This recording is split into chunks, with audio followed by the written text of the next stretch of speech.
ఇక్కడికి హెచ్సిఏలో మంత్రి కేటీఆర్ మాట్లాడుతున్నారు. ఇప్పుడు లైవ్ చూద్దాం. Less than the size of Hyderabad, half the population of Hyderabad is today almost $1 trillion economy. So what are we talking about here? Singapore can be $1 trillion economy, and a country like India is still dreaming and still talking about $5 trillion. It will happen. 5 trillion will happen.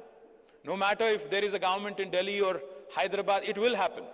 Even if there is no government, even if there is no prime minister, even if there is no chief minister, the 5 trillion dream will happen. It doesn't take a government to make that happen. Because it is the industry, it is the private sector, it is the people of this great nation that actually will make it happen. But the question that we need to ask ourselves is, are our leaders, is the leadership of this great nation, in fact, giving us a vision of reaching that $25 trillion or $30 trillion or being the highest per capita in the world? It's not about the 5 trillion size. It's about the per capita, how the wealth is distributed among its citizens. On the one hand, India has some of the richest people in the world. The richest. If you look at the top 10 index, I think there are 2 or 3 Indians. I think one of them has slipped out of top 10 yesterday, but that's a different story. But on the other hand, we also are the nation with the maximum number of poor people on the planet. So unless the wealth is distributed equitably, unless, I'm not preaching socialism, I'm not preaching communism. All I'm saying is, when the Honorable Prime Minister himself says, a freebie culture, revdi culture, theek nahi hai.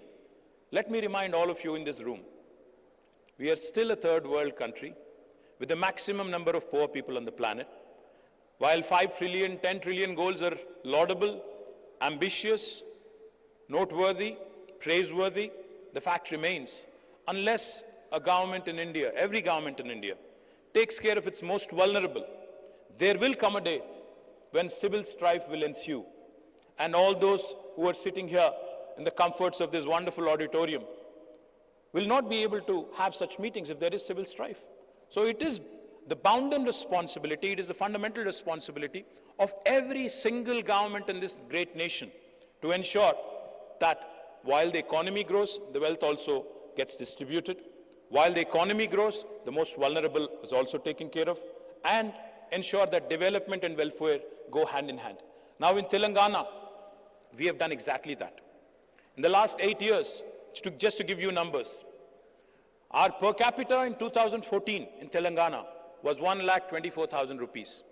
As of June last year, it rose to 2,78,000 rupees. When the national average, national per capita is only 1,49,000 rupees, Telangana's per capita is 2,78,000 rupees. The GSDP of Telangana was 5 lakh crores in 2014. As of June last year, it rose to 11.55 lakh crores. If I have to sum it up in one line, because we are talking about the 5 trillion economy, if the rest of India performed as well as Telangana did, we would have already been a 4.6 trillion economy today. That's how well Telangana has grown over the last 8 years. We grew at 15% compounded annual growth rate.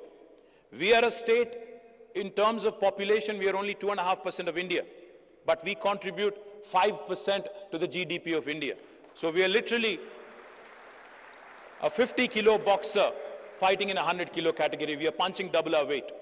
That's what I meant when I said people management. That's what I meant when I said expectations management, alignment of expectation with those of the needs of the people is important. In Telangana, we focused on the 3I mantra: innovation, infrastructure, inclusive growth. We ensured that all these three I's went hand in hand to ensure a fourth I, that is India, also raised along with us. On innovation, when I say innovation, a lot of people think startups. I don't just mean startups. Innovation can come from within the government in terms of new policy making. In Telangana, because I know there are a lot of chief executives also in the room, let me point out, we've innovated with our policy making. The first piece of legislation that we have drafted in the new state of Telangana in 2014 October was the TS iPass. TS iPass literally stands for the Telangana State Industrial Project Approval Self-Certification System. What does it mean? I'll just give you 3 salient features of it. if you, as a chief executive, had to launch a new operation or a new factory in my state, you actually don't need to get a clearance from the government. You don't need an approval from the government. You don't need an approval from the local municipality. You don't need an approval from the local village panchayat. You can hit the ground running. If you have a piece of land that is already allocated to you, you can start the construction of your factory on day one by self-certifying yourselves that you will be in compliance with the law of the land. What we seek of you though, because we need to also ensure regulatory compliance is met with, we seek that you submit all details, the nature of business, the investment, the employment potential, the taxes you would be paying, etc., the category of industry, etc., on the TSI Pass portal. When we receive all that information on the portal, we promise all clearances by statute, backed by legislation, in a span of 15 days. If we don't deliver on the 15-day promise, on the 16th day, it's a deemed approval, it's an automatic approval. No state in India will tell you this. No other state in India will tell you this. On the 16th day also, this TSI Pass legislation gives me a handle to penalize even my senior bureaucracy, senior bureaucrats, with a penalty of rupees 1,000 per day if they are held responsible for holding up the clearances. Again, no other Indian state has done this in the last 75 years. For those of you who are wondering, is this too good to be true, or does it actually work in reality? Or since this guy is a politician wearing a white shirt, is he just BSing his way through? Let me tell you, in the last 8.5 years, we've been able to raise more than $47 billion of investment, have given more than 21,920 plus clearances through the TSI Pass portal, have been able to create more than 2.1 million direct job potential, 21 lakh direct job potential in this state, and some amazing marquee names have come through this process in the last 8.5 years. Did you know that Amazon's world's largest campus is not in Seattle? It is actually in the city of Hyderabad and state of Telangana.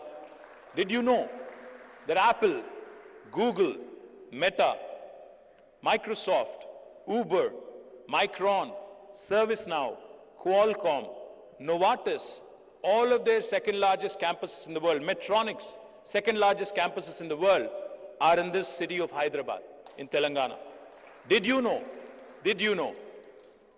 that we produce 1/3 of world vaccines from this brilliant city of ours, Hyderabad? We are the vaccine capital of the world, not India. We produce 40% of pharmaceuticals for India. We also produce 1/3 of vaccines for the world. So this growth story that I was just talking about, of how well Telangana has done, not just in industry. While industry has been growing, Telangana's environmental goals also have not been compromised on. 7.7% is the growth of green cover in Telangana in the last 7 years, highest in the country. So this is the kind of well-rounded development I was talking about. Industry not at the cost of environment. IT has been growing. Our IT exports were 57,000 crores in 2014. As of last year, they rose to 1,83,000 crore. IT has been growing, but so has agriculture. Our agriculture has grown at 119%. Our paddy production in 2014 was 68 lakh metric tons. In 2022, it rose to 3.5 crore metric tons. We are the only state in India to have completed an amazing drinking water project of providing a potable drinking water connection to each and every one of our 1 crore homes, even before the government of India woke up, under a project called as Mission Bhagirat. In 75 years, we were the first state in India who had accomplished that. While drinking water has been taken care of, let me also indulge you for a minute. Those of you who are trigger happy, I request you to pull out your phones for a minute. Please do. Please Google